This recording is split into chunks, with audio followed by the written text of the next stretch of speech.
Hi friends, so today's Hindu editorial, the time to talk, the center RBI face off. Now why this editorial has come? Because the recent difference of opinion between the RBI and the central government. Now last week the Deputy Governor of Reserve Bank of India, Mr. Viral Acharya, what he told, government that do not respect central bank's independence will sooner or later will face the wrath of financial market and all other problems. Now this statement of a Deputy Governor of RBI has sent ripples across. Based on that only this editorial has come. Now RBI is known for its autonomy, RBI is known for its performance. If you say 1997 ASEAN crisis, many of the ASEAN tigers, they all started crawling, economy was struggling like anything, all it was spin-off effect, every country was getting affected. However, India remained more or less like an island without any problem. One of the factors is because of our strong financials, and credit goes to Reserve Bank of India. So, with respect to Reserve Bank of India, however, the issue now is, our institution's autonomy is getting affected, long run it is not good. That's what the Deputy Governor has told. Now, what are the editorial says, why there is a difference now? There are three issues on which there is a difference. The first issue is it refused to accept, the government has refused to accept Urjit Patel's point that the RBI is hobbled by lack of adequate powers in regulating public sector banks. Now this is the first point of difference between them. What RBI governor has told is that we do not have sufficient powers over public sector banks. Now why he told? Because after this $2 billion Nirav Modi scam, the central government blamed RBI, why you didn't monitor properly. Then RBI in turn told, see, we do not have powers with respect to public sector banks like SBI or PNB, whereas with the private sector banks, we have power. Whereas public sector banks, being you the owner, we don't have complete power, you have to give that power. Now, what are the powers they are talking about? Number one, RBI cannot supersede the board of the public sector bank. So, for private sector banks, ICICI, whatever, yes, they have. So this can come in your exam. Whereas RBI cannot supersede a bank board. Second, RBI does not have the power to appoint directors. With private sector banks, yes, they have. And the third is RBI cannot recommend for merger with respect to public sector banks in case if there is some poor performance of the banks. Now, these three things can come in your exam as statements. Number one, RBI cannot supersede the board of public sector banks. Number two, RBI cannot appoint the directors of the public sector banks. Third is, RBI cannot go for, recommend for merger in case of some bank problem with respect to public sector bank. However, what was the government reply? No, government told, no, even though all these things are there, still RBI has sufficient power. RBI can appoint some independent directors if they want. And even whenever there is a fund, a large loan someone gives, any bank wants to go, RBI can be a committee member and all. Now, the difference is, the first difference between the government and RBI is, yes, RBI does not have equal power when it compared to public sector bank versus private sector bank. Public sector bank, they don't have sufficient power. Second, the second point of difference is the tussle over RBI's reserves. Now, what is this RBI reserve? Now, see, RBI was started in 1935. It was a private sector bank only. In 1940, in fact, initially it was the central bank not only for India, even for Burma. And even for after independence, RBI was the central bank of even Pakistan up to 1948. Now, in 1949, government nationalized it. So it became a national bank. So it is now who is the owner? Government is the owner. Now RBI, like other banks, RBI has its own earnings.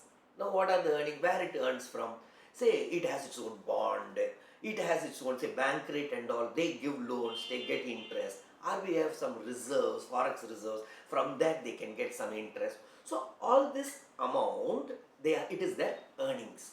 Whether they pay tax, no, they are exempted. Can suddenly come for their earnings. See, other banks, when they earn, they have to pay tax. RBI is exempted because it is the central bank of the country as per law.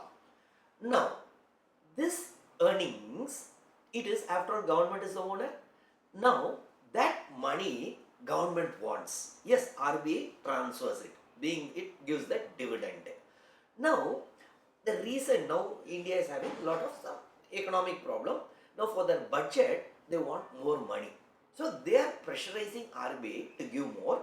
RBI in fact has given 50,000 crores this year. But however, some additional money they want, which RBI says, no, I have diverted for some contingency.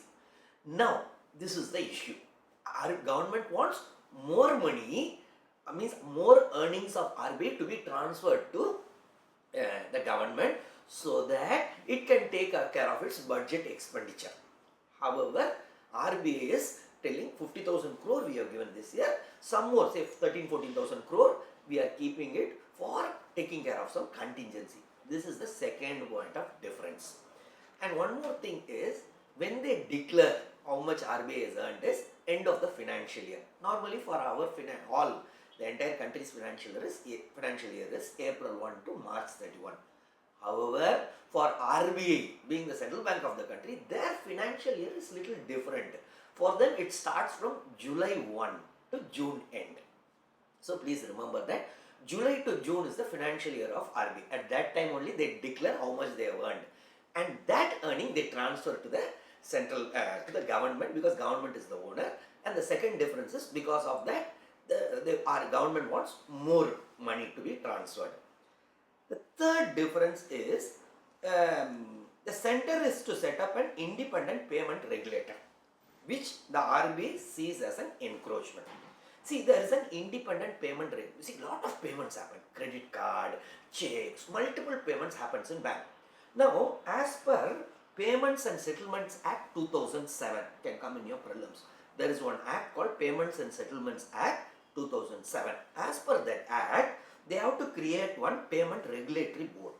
Now, this payment regulatory board, now government wants to appoint it, put up a regulatory board, and with its members, with its appointees. RBI sees, no, because there is one committee called Ratal Vatal Committee. Please remember this, Ratal Vatal Committee. This Ratal Vatal Committee, what it has told, no, this payment regulator board can be set up. However, RBI should have the control.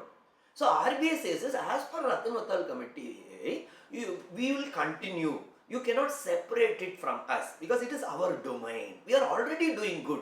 There is no issue of payment settlement in India as of now. So why you are unnecessarily intervening? In fact, RBI says is, see, we can have a 7-member panel, 3 members you nominate from the government, 3 members from RBI, and RBI governor will be the head, which the government does not want. So these are the 3 issues on which there is a difference.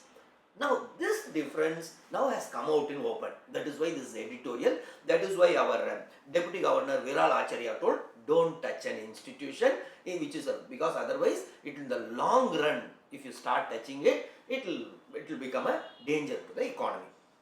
Now, the editorial, what it says, yes, differences will be there, and it should be sorted out rather than coming out in open. Rather, they should sit and sort it out.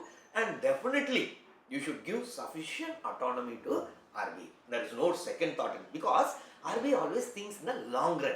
The governments of the day come and go. They have a short run, 5 years, and multiple elections they do. Okay, so they may go for short run, but at the same time, they should not affect the long run, because long run economy should stand. So sufficient autonomy should be given to Reserve Bank of India. So no second thought on it.